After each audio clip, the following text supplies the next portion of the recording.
Radhashtami. Big day. Special day. Oh, God.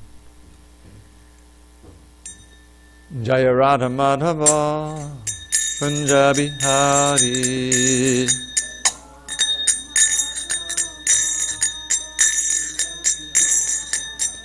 Jaya Radha Madhava Kunja Bihari.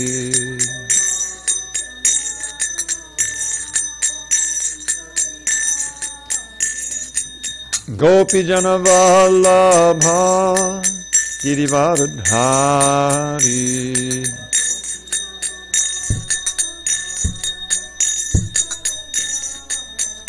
Jaya Gopi Jana Vallabha Girivardhari.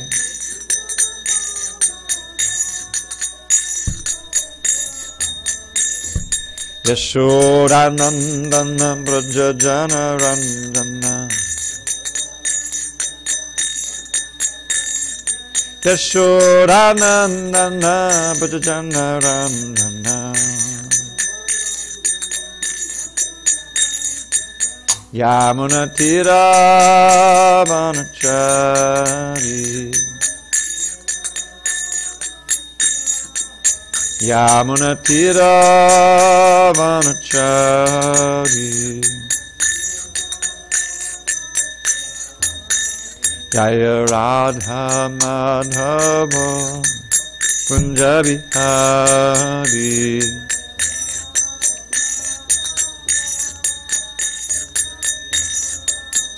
Jaya Radha Madhava Kunja Bihari.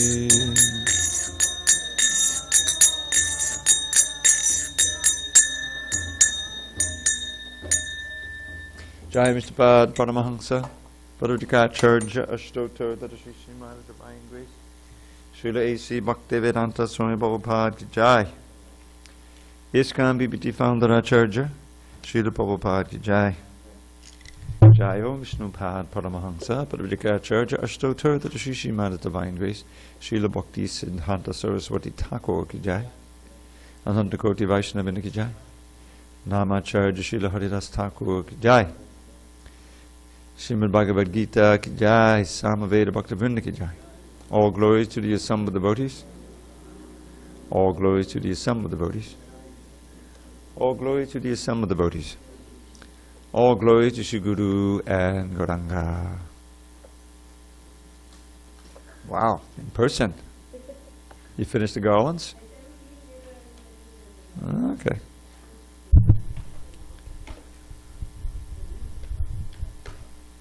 Which one, Marcy?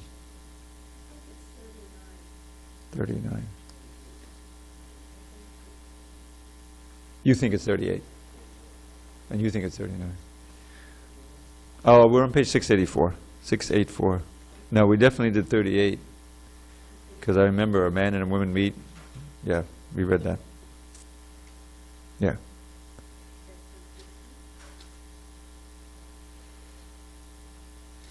$39.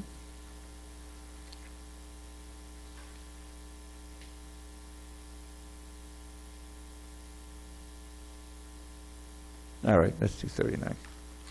Om Namo Bhagavate Vasudevaya. Om Namo Bhagavate Vasudevaya. Om Namo Bhagavate Vasudevaya.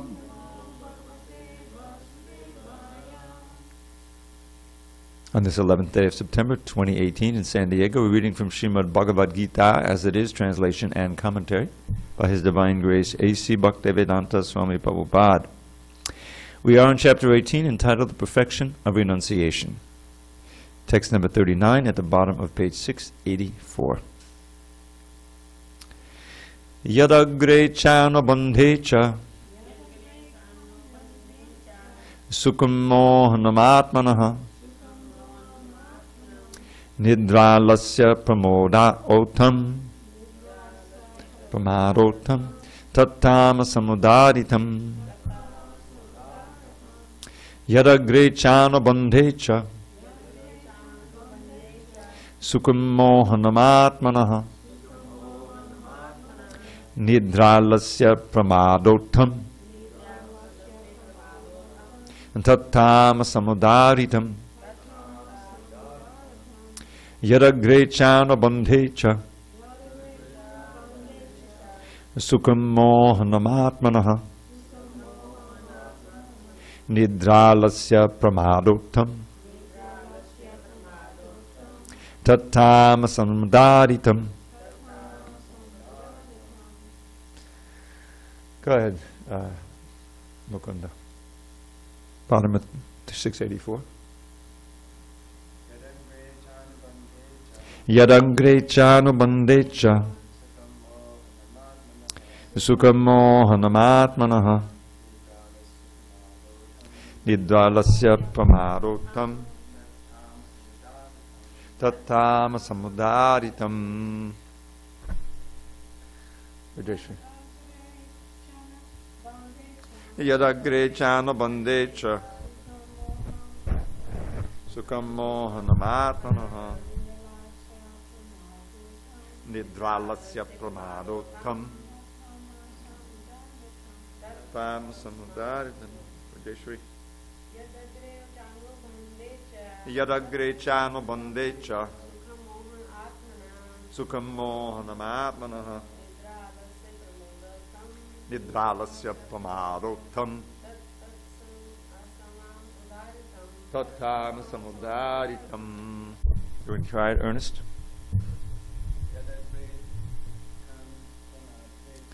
Yadagre chana bandhecha sukham mohanam atmanaha nidralasya pramadotham tattamasam udaritam. Can you turn this down a bit for me? Okay, thanks. Yat, that which, agre in the beginning, cha also, anubande at the end, cha also, sukham happiness, mohanam illusory, atmanaha of the self, nidra sleep, alasya laziness, a little higher, might just a tiny bit. Hare Krishna, Hare Hare Rama. All right, that's good. Mohanam illusory, atmanaha of the self, nidra sleep, alasya laziness, pramada an illusion, uttam produced of, tat that, tamasam in the mode of ignorance, udaritam is said to be. Translation. And that happiness which is blind to self-realization, which is delusion from the beginning to the end, and which arises from sleep, laziness, and illusion, is said to be of the nature of ignorance. Purport. One who takes pleasure in laziness and in sleep is certainly in the mode of darkness, ignorance, and one who has no idea how to act and how not to act is also in the mode of ignorance. For the person in the mode of ignorance, everything is illusion. There is no happiness either in the beginning or at the end. For the person in the mode of passion, there might be some kind of ephemeral happiness in the beginning, and at the end distress. But for the person in the mode of ignorance, there is only distress both in the beginning and at the end. Om Jnana Timarandasya Jnanandana Shalakaya Chakshu Unmilatam Mena Tasmai Shri Gurave Namaha. I was born in the darkness of ignorance, but my spiritual master Srila Prabhupada opened my eyes with the torchlight of knowledge. I offer my humble obeisance unto him and to all members of Sri Parampara. So, happiness in the mode of ignorance. This is happiness, but it's misery at the beginning and misery at the end. So where's the happiness? The idea is that there's different standards, and someone who is in the mode of ignorance will try to take pleasure from things in the mode of ignorance. Intoxication, sleep. Just like if these poor homeless people, you know, the whole thing is, there must be so much anxiety, just the general level of living like that. And so, where can you find your pleasure? Well, trying to forget it. You know, let me get a little drunk, let me just sleep more as much as I can, and live in my dreams. It's really kind of a heartrending situation. But that's what happiness and mode of ignorance is. It's a desperate mode to be in, and try to eke out some little happiness, some little pleasure in all of the misery. So that's the situation of those in the mode of ignorance. In the mode of passion, it's a little more understandable. You're trying to, please the senses, and you get some sense pleasure. But that also must produce misery. It must end, first of all. And the more that you try to enjoy those senses in an exaggerated way, the more the senses themselves become sources of misery. Isn't it? If you try to have, too much of anything, like eating, you eat too much, well, there's pleasure there, a little bit, but the tongue, but followed by a whole lot of misery. In fact, the misery is way out of proportion to the pleasure. This is material life. Is that a general experience of kind of struggle, unhappiness, punctuated by a few points of pleasure that you can eke out of it. But the pleasure that you get ensures further misery. Rishabdev explains this. He says, Nunam pramatta kurute vikarma yarindriya pritiya apanoti nasadamanye yata atmanoyam asan api kleshada asadeha. Nunam certainly is a way of closing that so it's almost closed. See if you can, we'll have about a foot open. At this hour the street is pretty noisy. Push it open a little more. All right, let's go with that. That's good. That's good. You get a little. It's not that hot in here. Everyone's breathing okay. Not dying? Okay. So, what does Lord Rishabdev say about this? He says, "Nunam pramatta kurute." The word pramatta means crazy. Matta means mad, and pra, again, this prefix adds to it. So his nuna, certainly, they are foolish, mad, who simply live for sense gratification. Indriya priti perfectly translates as sense gratification. And if that's your only focus, you're not really feeling bound by any kind of shastra or anything like that. It's more or less whatever you can get. And so you must perform vikarma. Now, Krishna says in the 4th chapter, we really need to know what is the difference between karma, akarma, and vikarma. So let's look at that for a minute. Now, karma has different meanings, clearly. Even you'll find it in the English dictionary. Oh, I got some bad karma. These concepts have filtered in. They don't really know what's going on, but the idea is that what goes around comes around. Is there. So yes, there's that. Karma can mean just activity of any kind. And often it means, in our context here, fruit of activity. It can be under rules and regulations of the Vedas, and therefore it produces pleasant results, pleasing results. You're acting, you're performing some sacrifice, you're generous, all on the material plane, mode of goodness maybe. And therefore you get a better next birth, you go up to heaven like that. This is karma. Vikarma is, you can easily remember it, vicious activity. Activity has no reference at all to moral codes, scriptural codes. It's certainly selfish, but it's anything goes. So that kind of activity produces often very quick bad results, and certainly, a lot of suffering. And so that's what Rishabdev is saying here. If you're just focused on sense gratification, the rules and regulations and everything, and even the idea of going to heaven is pretty much out the window. It's just as much pleasure as you can grab now. So that's vikarma. And he says, I don't think it's a good idea. Nasado manye, he says, my opinion is not very good. Because by that activity, you're sure to get another body, human or non-human. And that physical body, this material body, is sure to produce a lot of suffering. So that little pleasure that you're getting, the sense pleasure, and it produces tons of suffering. Just like meat eating. I mean, I spent a good portion of my life, for 4 years, being completely oblivious that it was anything wrong with meat eating. I mean, I was trying to be a vegetarian for health reasons, which is a good first step, because automatically it puts you a little more in the mode of goodness, and you're more receptive to the spiritual ideas, But hey, it just didn't occur to me at all that there was anything wrong or dangerous about eating meat, for a good part of my life. So this illustrates an important principle. Out of ignorance, you perform sin, often grievous sin, and it's just like the government, oh, I didn't know we were supposed to drive on the right side of the road. I'm sorry, we had that head-on collision. You're going to jail, whether you knew or not. That old ignorance is no excuse, right? Before the law. When you're in a certain jurisdiction, you have the responsibility to know the laws.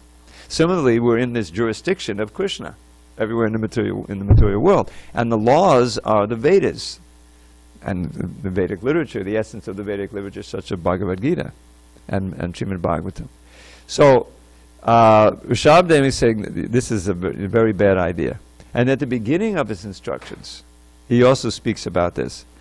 He says, Nayam deho deha bhajang naloke krishtang kaman arate vidbujange.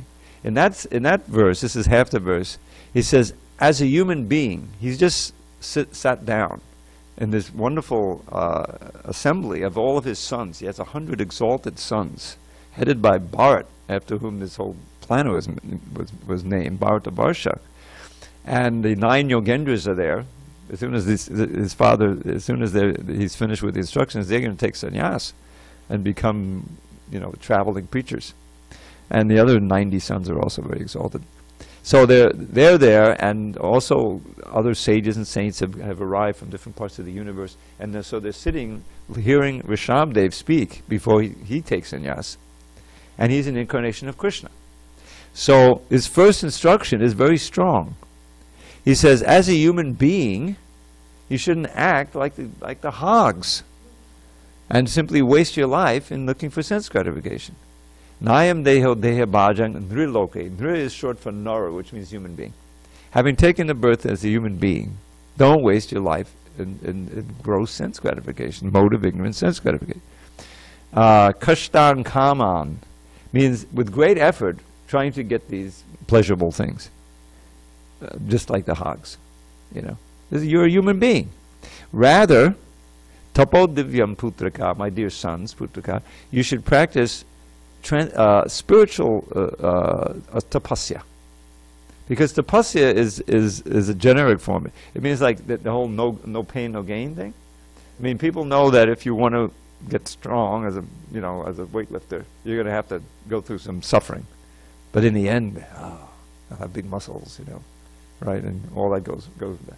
So there's a fruit there. That's your desire. So, but that's not divya. That's nothing transcendental about that. That's demonic. So therefore, he specifies tapo, austerity, divyam, putrika, by which your existence will become purified. And from that purification of existence, does anyone know what the rest of the verse is? You know this one. Shuddhya jasmad brahma saukyam tvanantam. You'll come to the point of being qualified to enjoy spiritual happiness, called Brahma Sukha. Here this word Sukha appears in the different verses, right? Sukha mohanam atmana. Happiness. But this is Brahma Sukha. It means spiritual happiness. That ultimately doesn't end and increases unlimitedly. Where do you find that? That's not material happiness. So this is what Brahmasakya anantam, without end. So here's your choice. He's laying it out right in the first verse, his instructions. Just go for it. You want to enjoy it, go ahead. But it'll produce great suffering, and you're wasting the precious human life. That's on one side. And then the other side is practicing spiritual austerities, discipline, sadhana, to purify your existence, and thus become eligible to experience spiritual happiness with your purified senses and purified mind. That's the process of devotional service. So in the mode of ignorance, are you kidding me? You know, where's the party? You know, where can I score? You know, I can't. You Hare Krishnas, you know, doesn't compute. Right? What to speak of even happiness in the mode of goodness? You know, so that's the problem. Is that when you're in a certain mode, you want to hear certain things, experience certain things in that mode. You want to hang out with people in that mode. You're more comfortable in that. You know, even when it comes to music. I mean, I grew up in a family. We didn't listen to rock music. We had folk music, and we had jazz, and we had classical music in the house. We were thinking, you know, we thought we were better than others, you know. Well, even among those, there's a gradation. But none of them is transcendental, but they're in different modes. You know, you could say like the jazz music was more or less in a mode of ignorance, you know. But it was a step above rock music, you know, which is just too noisy and it is great, you know. It didn't appeal to me. I was taught from my parents like that. So that's the way, you know, and you get into, now, this is one thing I remember distinctly. At some point, I don't know why, I was into Johann Sebastian Bach, you know, and I bought this I'm talking about a tape set with a reel-to-reel set. I had to buy a tape player to play it, because it was hours long. It was the Mass in B minor. Did you ever hear that? It's a religious thing. You know, but somehow that, you know, from previous life or something, that struck a chord with me, and I liked that music. So that was, you know, a little different kind of a mode of thing.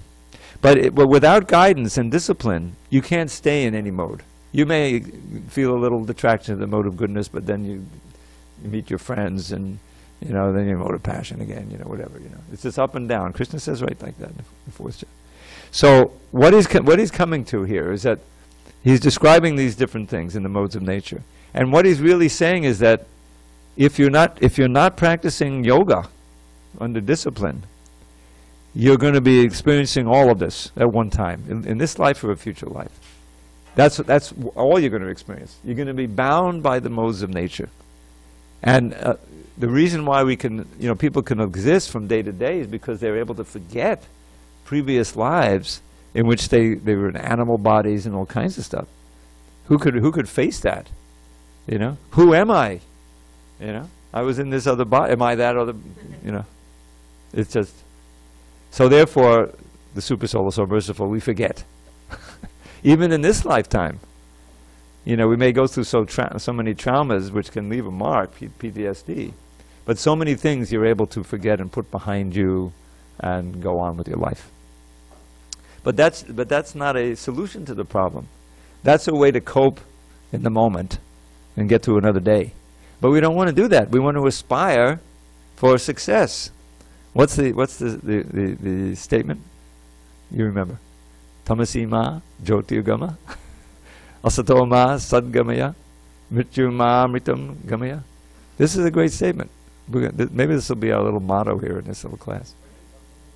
It's in the Upanishads or Vedas somewhere. It grows.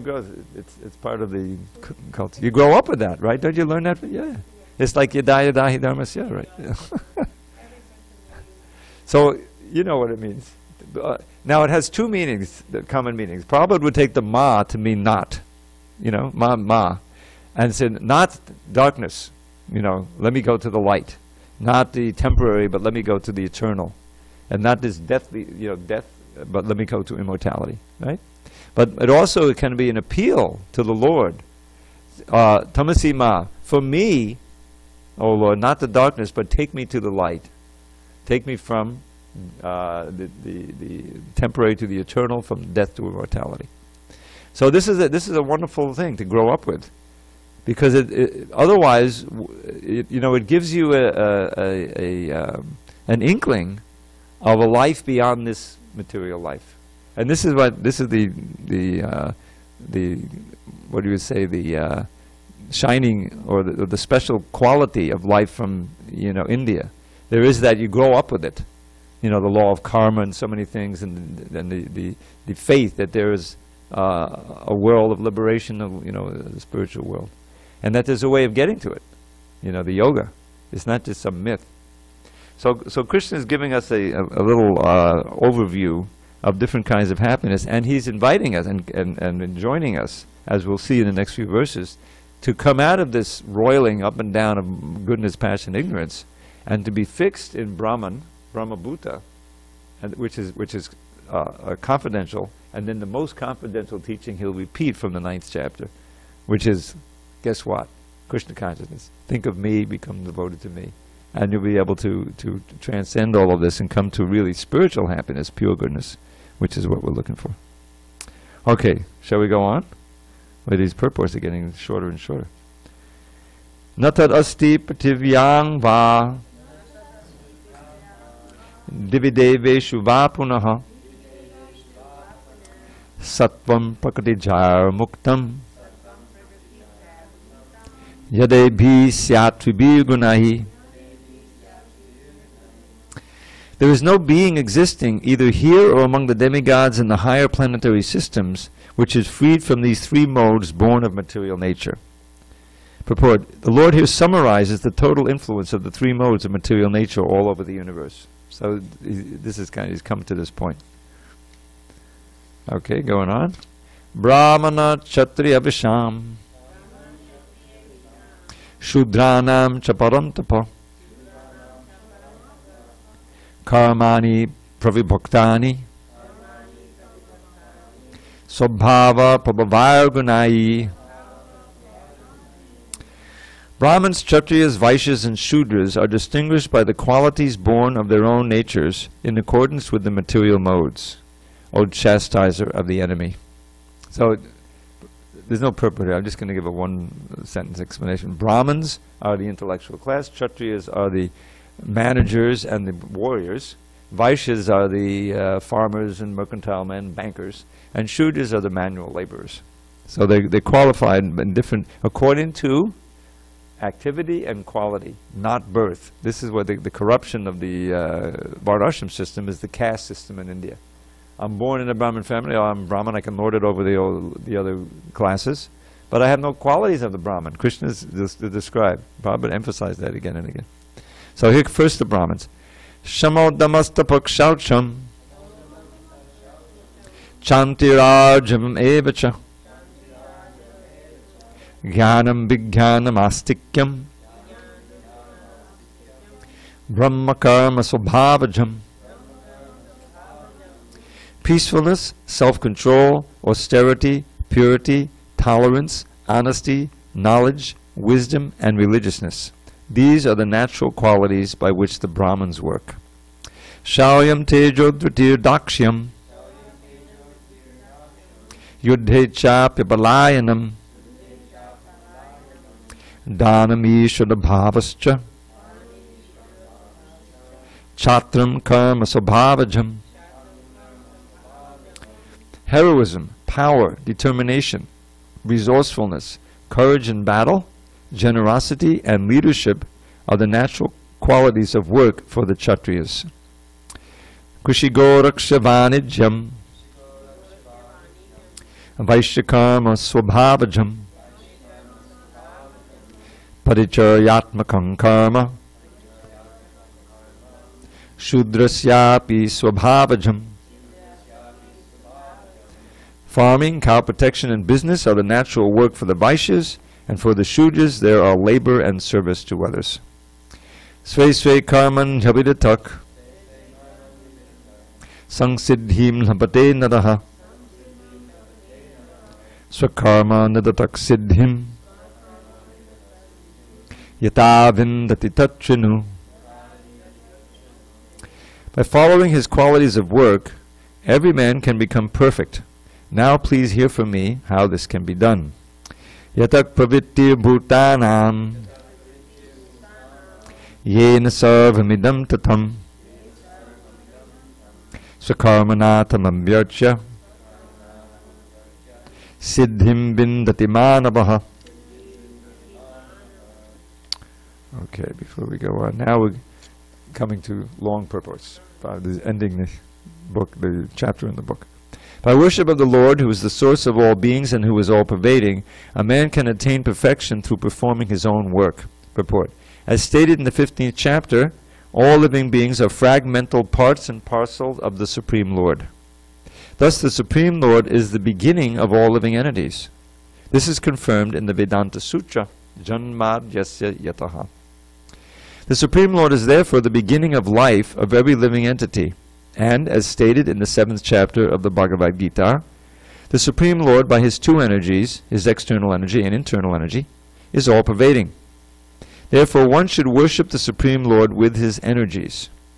Generally, the Vaishnava devotees worship the Supreme Lord with his internal energy. His external energy is a perverted reflection of the internal energy. The external energy is a background, but the Supreme Lord, by the expansion of his plenary portion as Paramatma, is situated everywhere. He is the supersoul of all demigods, all human beings, all animals, everywhere. One should therefore know that as part and parcel of the Supreme Lord, one has his duty to render service unto the Supreme.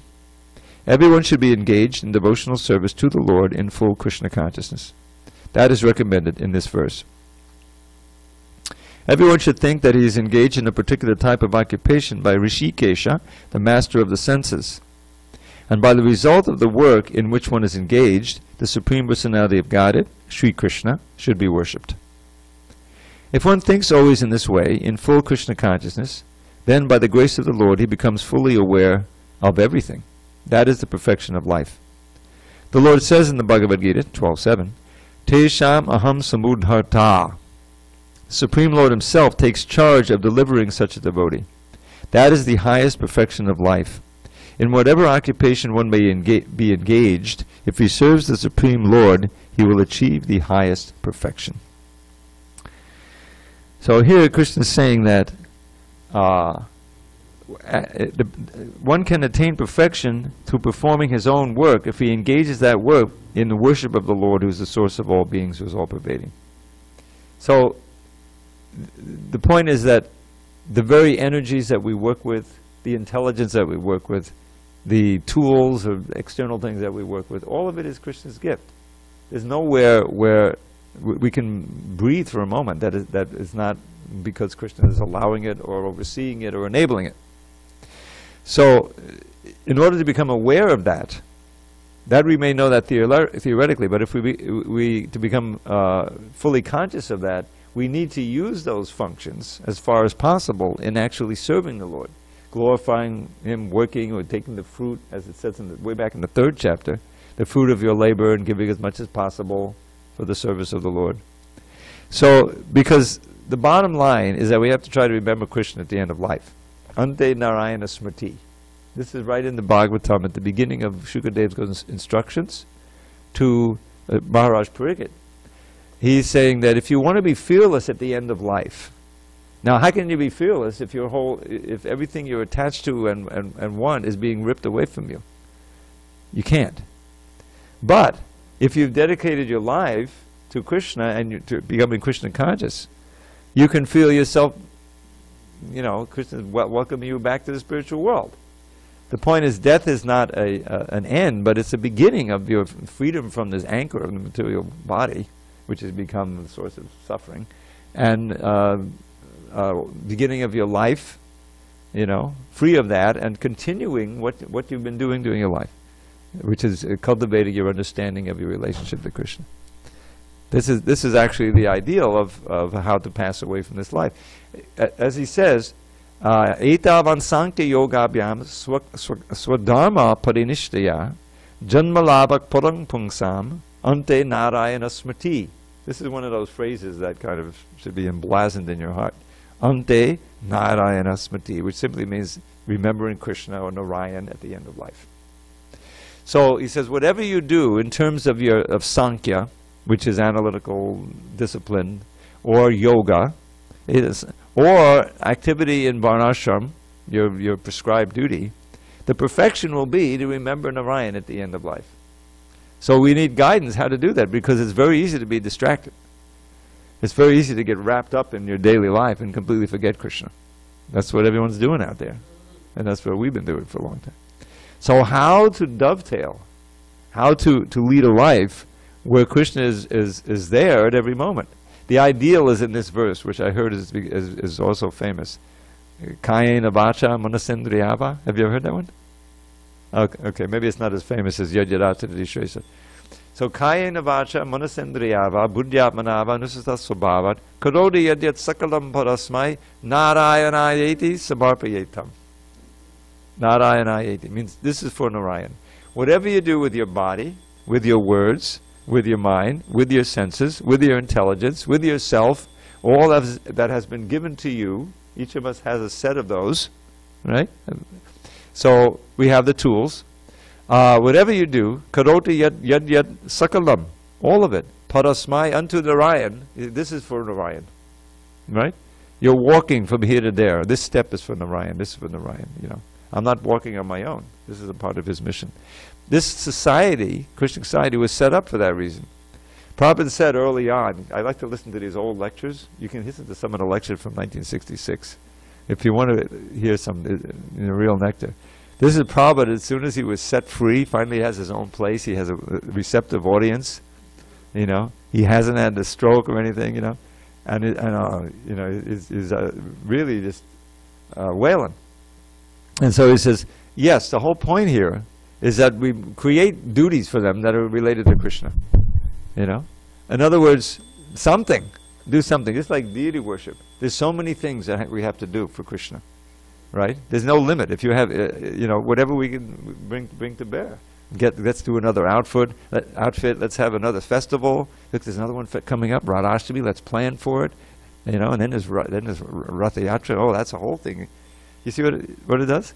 Krishna gives us, here's the temple. You know, when Gunagram Maharaj first got the temple, wow, you know, we have so much work to do in order to make it into a temple. So from morning to night, you're working for Krishna, right? Food is there, Krishna provides something, you know, and you're connected to Krishna, and somehow it's blissful. You didn't get paid, but you got something much more valuable than money. You got purification, you see? So that's what this whole verse is about, is that whatever you can do, the perfection of your life in working according to your own work.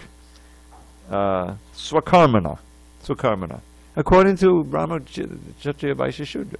He's saying, or whatever situation. And so that was Prabhupada's genius, how to set up a society where everyone could be engaged. And then, you know, with the advent of book distribution, Prabhupada producing these books with the foundation of everything, the knowledge behind it. Okay, go out and sell the books. How are we going to sell these books? These huge books, you know, they're like $30 a piece. They just sat in the temples. No one could figure out how to sell them, you know. So, and then gradually, you know, the story. It was, some say the first book selling, you know, of any, of course, BTG they could sell, you know, 25 cents. But here's a book, $10 a book, which is a lot in 1970, like $30 today.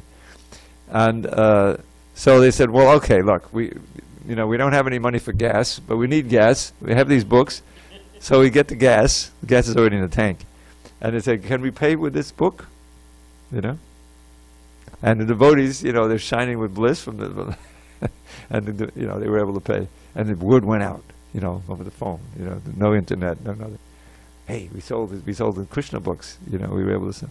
And gradually that became the business. You know, devotees would go out all day, and the ecstasy that came from giving people these books, which full of all this knowledge, you know, and people coming to the temple after the siege.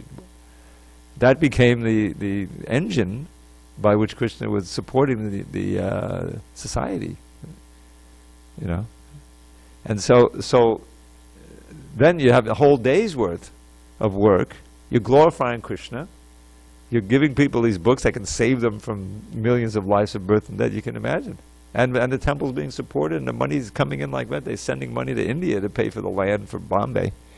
You know, those temples. Bombay temple was built with money mostly collected in America. I don't know if you know that. In those days. Now we beg money from India because there's, you know, we're trying to. We had the legal problem, it was paid off by India. So, but the point is, Krishna arranges for these things. It looks hopeless. Prabhupada, it looks hopeless. You know, his business failed, Jhansi failed, League of Devotees failed, his health wasn't so good, and in that state, he's going to America. He didn't go in his 40s and 50s. At the end of his 60s, he goes. But he had, Krishna's desire, his spiritual master desire, Lord Chaitanya's blessing. Krishna, right? He has a heart attack. He has 2 heart attacks. Second time, he has a dream. Krishna's rowing the boat. Don't worry, I'll take care of you. This is, So, but it begins with the effort to engage as much of one's activity on a practical level in Krishna service, and that's where he's coming from. So this is the beginning, that he's going to come in a few verses to the totally, most confidential knowledge, which is, guess what? Think of Krishna, become his devotee, bow to him. In other words, what this movement is made of is Krishna's most confidential knowledge. Okay, so it's almost 8 o'clock. We'll continue with that tomorrow. Text 47. I'm putting the marker, both markers. I'm sorry? This is a gift from Marcy. Beautiful bookmark. Krishna Conscious bookmark. Did you make this, really? All right, so that will be there.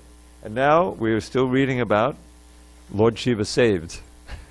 I think we're going to read about Bakasura soon. Krishna is speaking to Yudhishthira, and he quotes a verse, although there's no Sanskrit here. This is a famous verse, Yasyahamanagunami hadashe taddanang shanai, where it's just the opposite from Shiva, because the question began, Shiva's so poor, he doesn't have a house, he's dressed in garland of skulls and crematorium dust. But his followers, when they worship him, they get so wealthy, many of them. And Vishnu is living in Vaikuntha, palaces, unbelievable opulence. And his followers, like the Goswamis, they don't have a home. They wander, hardly any clothes, hardly any food, no home. So how's that? So Krishna says, to Yudhishthira. Yudhishthira is involved here. And Krishna is speaking to him. He says, look, when I really bestow my mercy on my disciples, I take away all their wealth. What? Yeah. Because then their family rejects them, In other words, they have no other shelter but me. And that's a good thing, to really feel you have no other shelter. We can know it theoretically, but as Kunti says, if you're too much involved and too much intoxicated with good birth, wealth, physical beauty, and education, it's very hard to call out to Krishna from the bottom of your heart in helplessness. She says like that. So that's all being spoken of here. And let's see, I think we're going to, let me find the right. Okay. Okay. The deliverance of Lord Shiva. All right.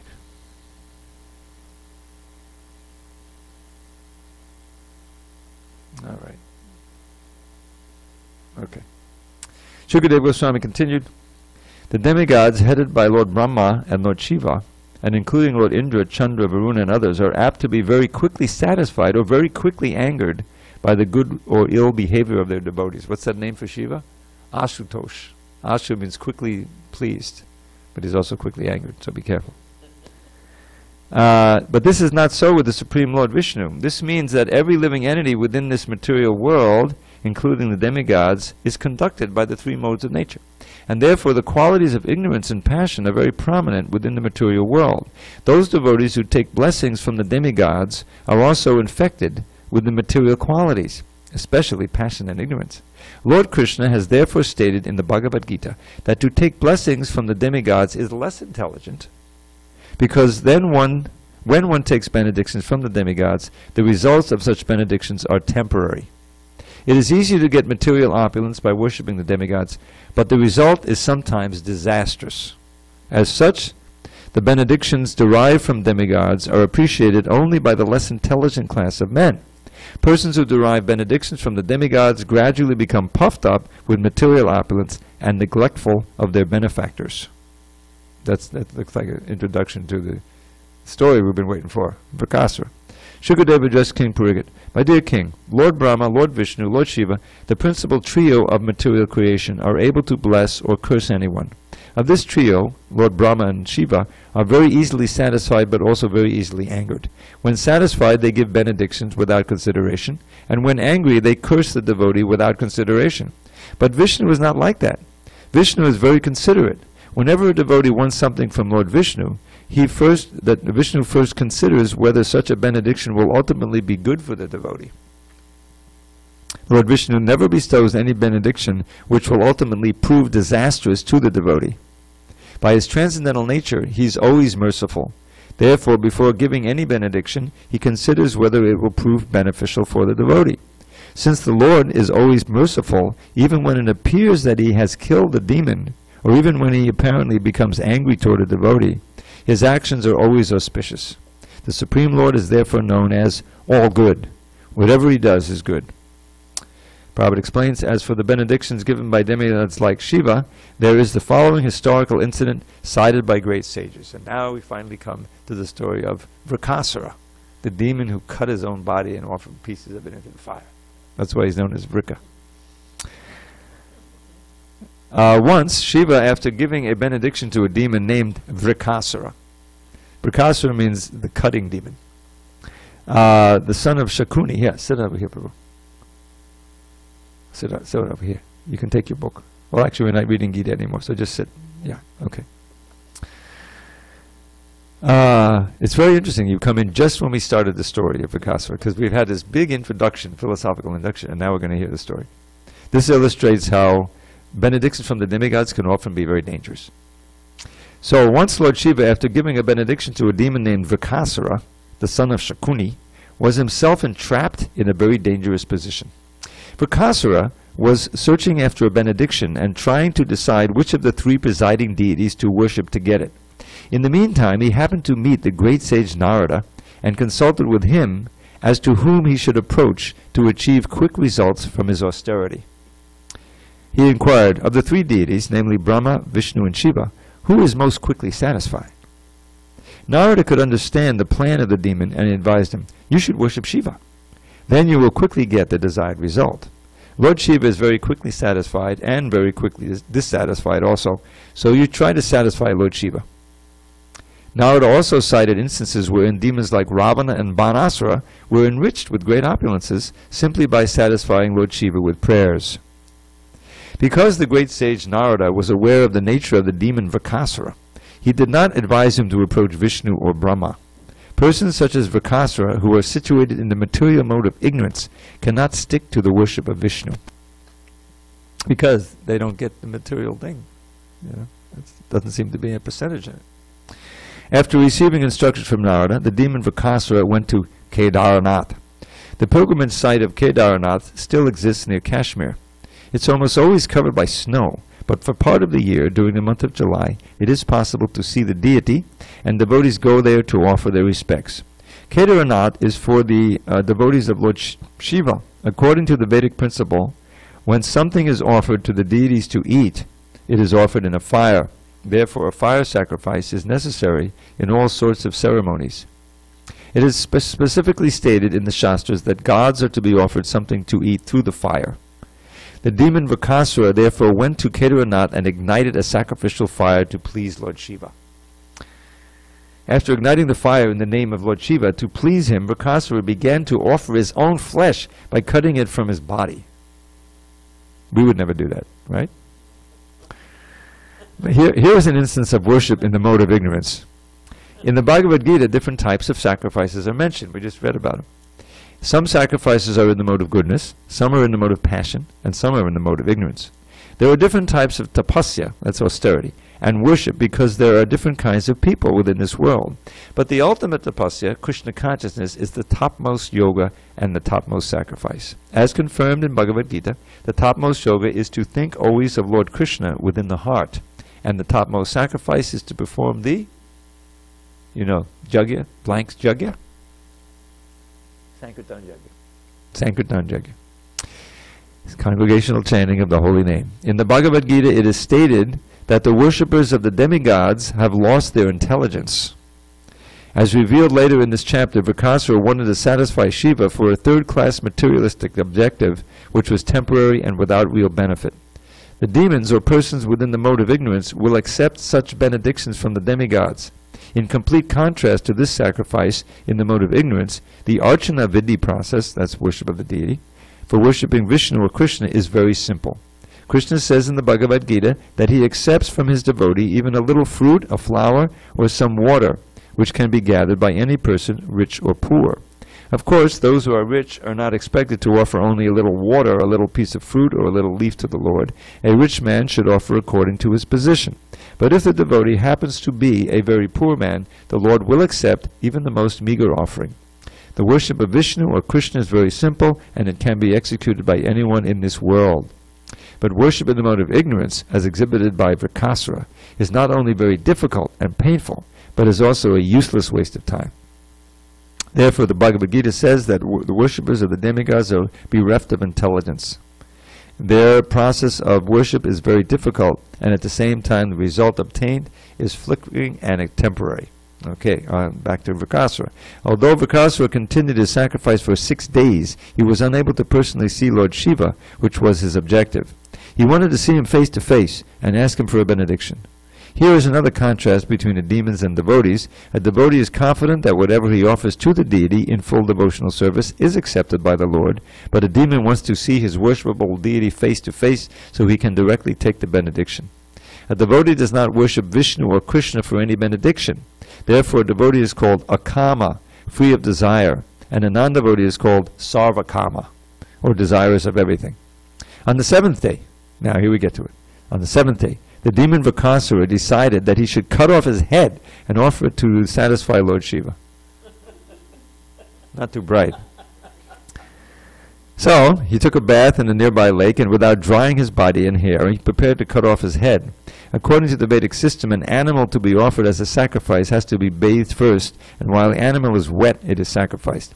When the demon was thus preparing to cut off his head, Shiva became very compassionate. This compassion is a symptom of the quality of goodness. Shiva is called Trilinga, a mixture of 3 material qualities. Therefore, his manifestation of the nature of compassion is a sign of the quality of goodness. But this compassion is present in every living entity. The compassion of Shiva was aroused not because the demon was offering his flesh into sacrificial fire, but because he was about to commit suicide. This is natural compassion. Even if a common man sees someone preparing to commit suicide, he will try to save him. He does so automatically. There is no need to appeal to him. Therefore, when Lord Shiva appeared from the fire to check the demon from suicide, it was not done as a very great favor to him. Okay, what's going to happen? So we're on the edge of our seats, and we'll find out tomorrow, because we've run out of time. We have to prepare for the arti. All glories to Srila Prabhupada. Yes, suspense. Come back tomorrow. It's a cliffhanger.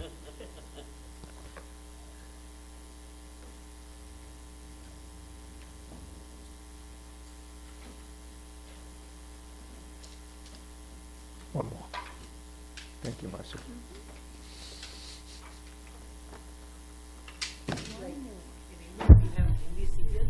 What do you have?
Vishnu Padaya Krishna Prestaya Bhutale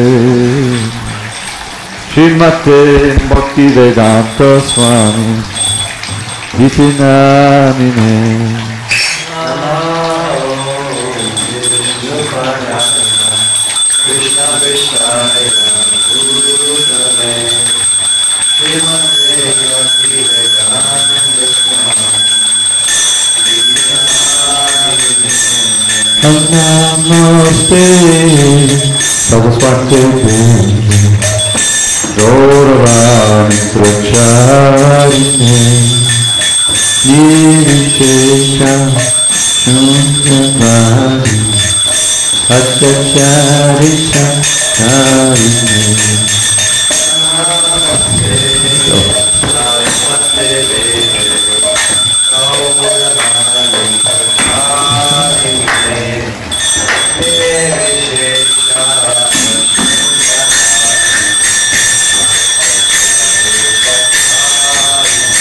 Jai Shri Krishna Chaitanya Prabhu Nityananda Shri Advaita Gadadhara Srivasa Bhakta-vrinda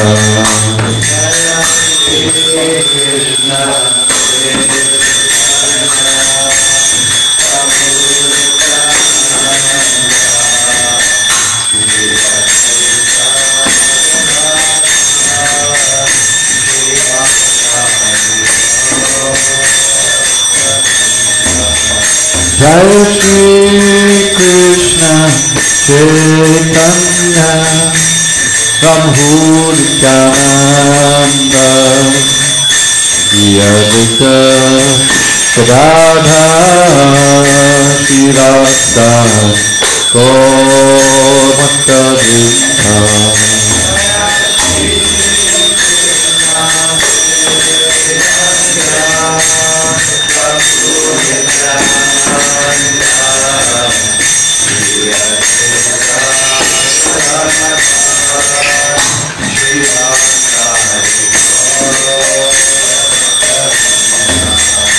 Jai Shri Krishna Chaitanya Prabhu Nityananda Shri Advaita Radha Shirasa Bhakta-vrinda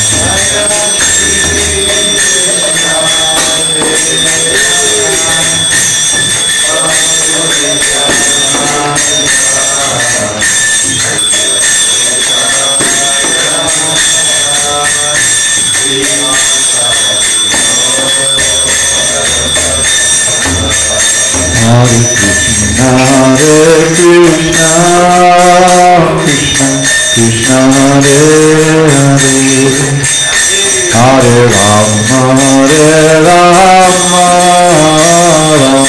Rama Hare Hare, Hare Krishna,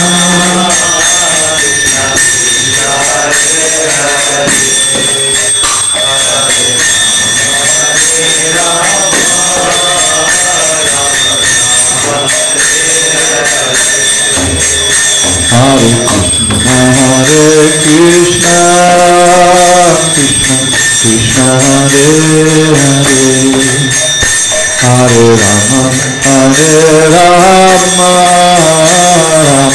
Rama Hare Hare.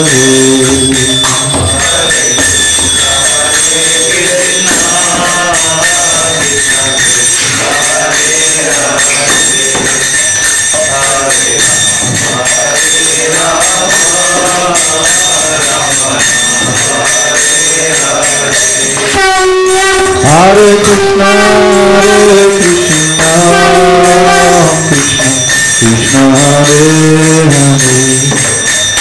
Hare Rama, Hare Rama, Rama Hare Hare.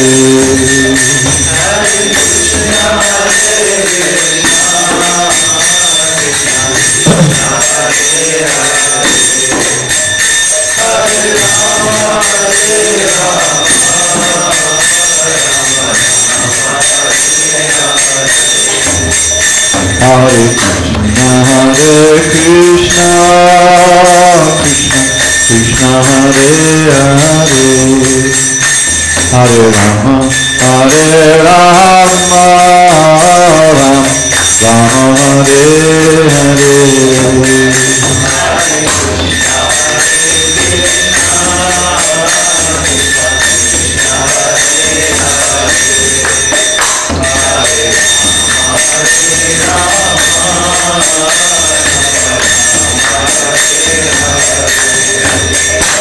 Hare Krishna, Krishna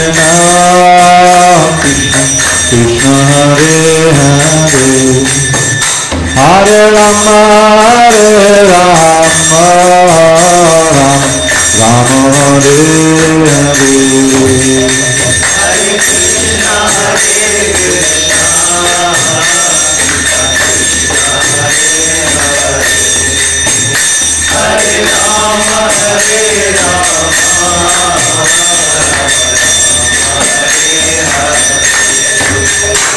Hare Krishna,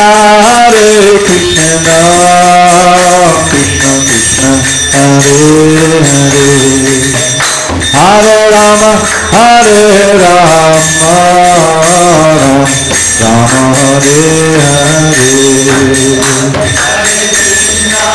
Rama, Rama Hare Hare. Hare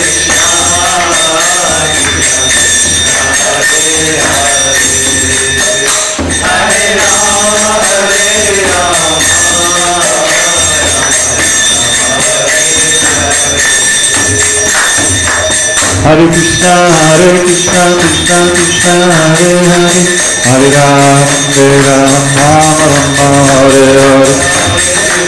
Hare, Hare Rama, Rama Hare Hare. Hare Krishna, Krishna Krishna Hare Hare, Hare Rama, Rama Hare Hare.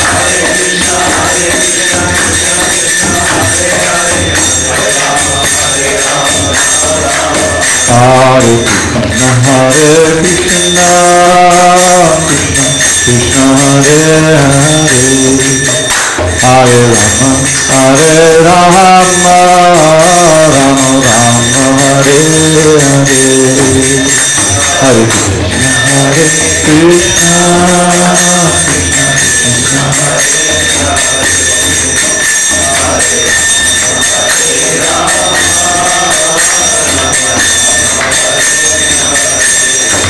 Hare Krishna, Hare Krishna, Krishna Krishna Hare Hare, Hare Rama, Rama Hare Hare.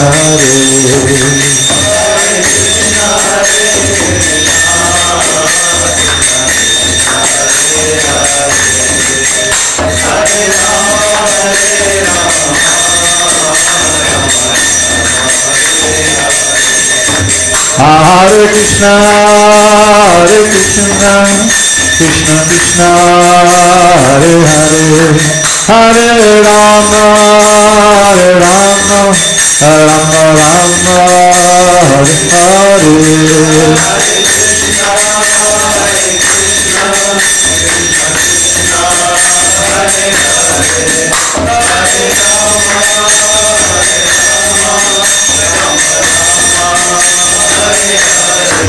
Radha Giridhari Radha Giridhari Radhe.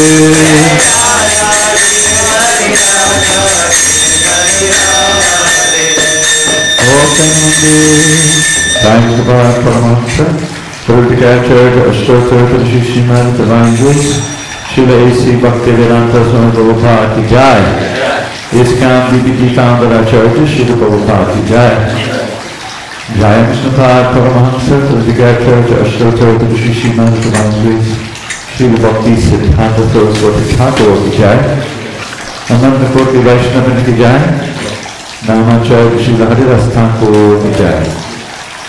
Thank you for Shri Krishna Chaitanya Prabhu Nityananda, Shri Advaita Gadadhar, Shri Vasadi Gaur Bhakti ki Jai. Shri Shri Radha Krishna Gopinath Shamkundar Giri Bhagavad ki Jai. Vrindavan Dham ki Jai, Navadip Mayapur Dham ki Jai, Jagannath Puri Dham ki Jai, Ganga Mahi ki Jai, Yamuna Mahi ki Jai, Tulsi Devi ki Jai, Bhakti Devi ki Jai, Shri Harinam Sankirtan ki Jai, Transcendental Distribution ki Jai, Srila Prabhupada ki Jai, Samaveta Bhaktivinoda ki Jai. All glories to the Son of the Lord, all glories to the Son of the Lord, all glories to the Son of the Lord. All glory to Shri Guru and Guru. Namaste Narasimhaya.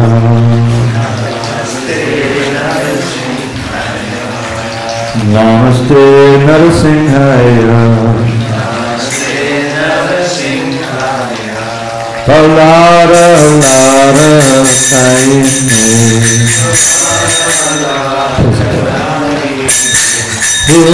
Hiranyakashi Porashaha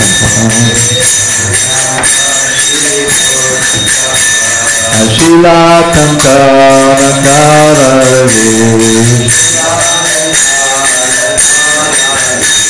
Putto Shinga Parto Shingo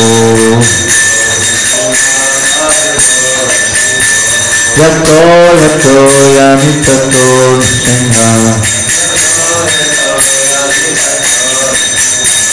Ahir Shingo Rindayen Shingo Nase Hamadim Sharanam Sapade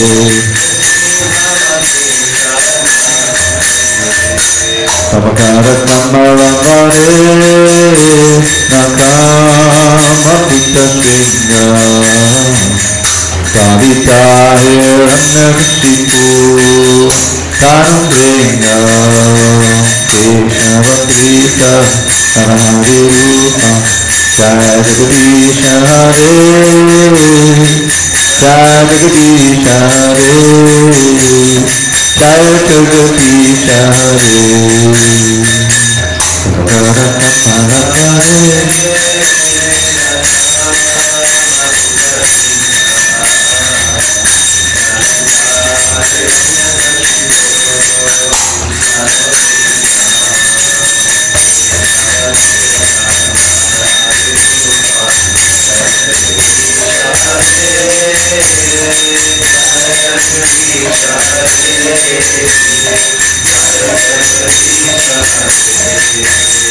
Angavakara Kamalavare Nakahavadita Sringa Akavitahi Kannakashipu Tanumbrena Keshavangrita Narahari Rupa Jagagadisha Hare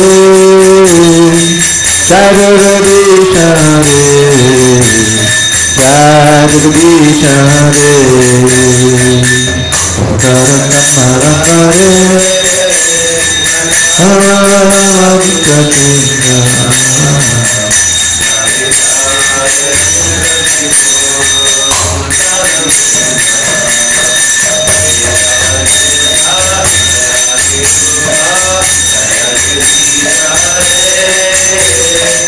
Jagagadisha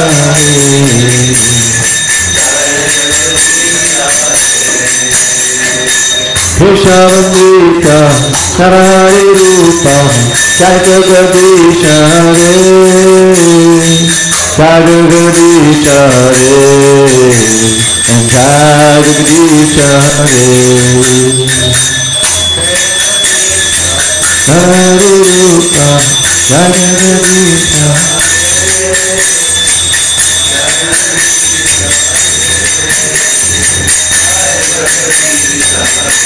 Ajaya Singare Singare Sing Radhe, Jaya Sing Radhe.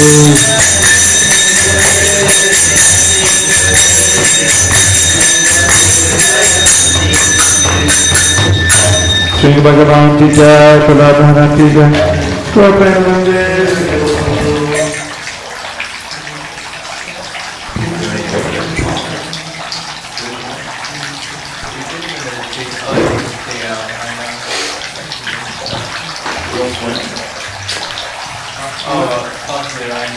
Right.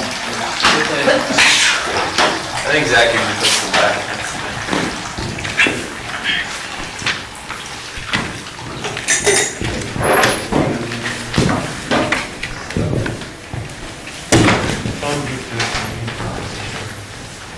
Good to see you, Ray. Where do you live at? I'm in Carlsbad. Carlsbad, but you were just stepping for work or something? Or you just came for class? No, I just came for class. Are you working in Carlsbad? I got a couple of things going on. Okay. Okay, cool. Oh, yeah, that's beautiful. Yeah, it's beautiful. I'm very lucky to be here. And there's more now, right? His problem is that, can you overeat on Toast? You can't.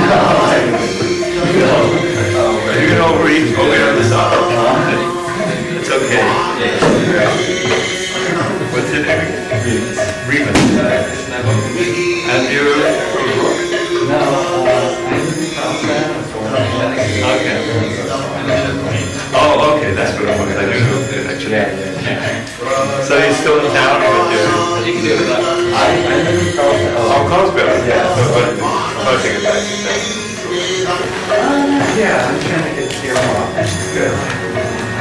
That's nice. You get to be. Yeah. How much are you getting? 16.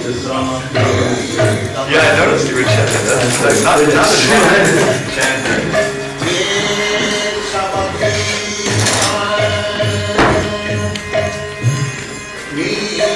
Please, take over a shot.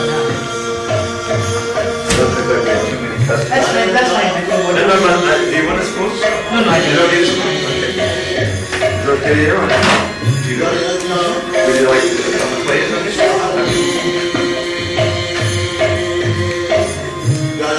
You're coming right here now. Yeah, I mean, I used to go back in here and Was it really? morning hours, but here I can see. Come on. Yeah, I mean, I send it to my friends. At least they not come. Here, we know what's happening. Nice. From it, I think I Yeah. It looks more dark than this stuff. You have to go to the matters.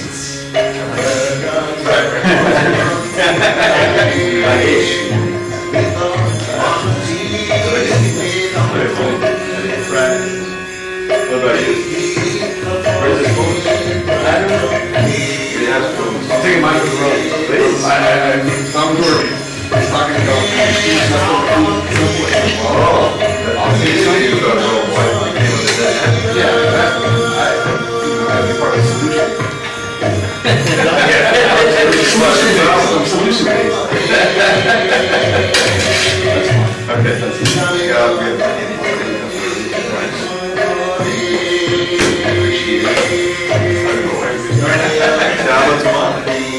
tomorrow is off. I have a vinyasa yoga class that I've been taking. I'm trying to take care of this as well. So what kind of class? Vinyasa yoga? It's hatha yoga. It's flow yoga. So we hold some of the poses, but it's you're moving. Well, it's cool. I'm moving too. It's not a beginning. I don't put the Gita up. No. I got nauseous last week. It's not a beginner's course. Okay. And I jumped in with both feet. I stand on my head. My head bigger. Yeah, I'm not there yet. But I used to actually stand on my head. Now I have this device where the head doesn't touch the ground. It's all on the shoulders. Oh, that's cool. Yeah, very easy. Yeah, but I'm already seeing the benefits of the stretching. It's like my back is less tight.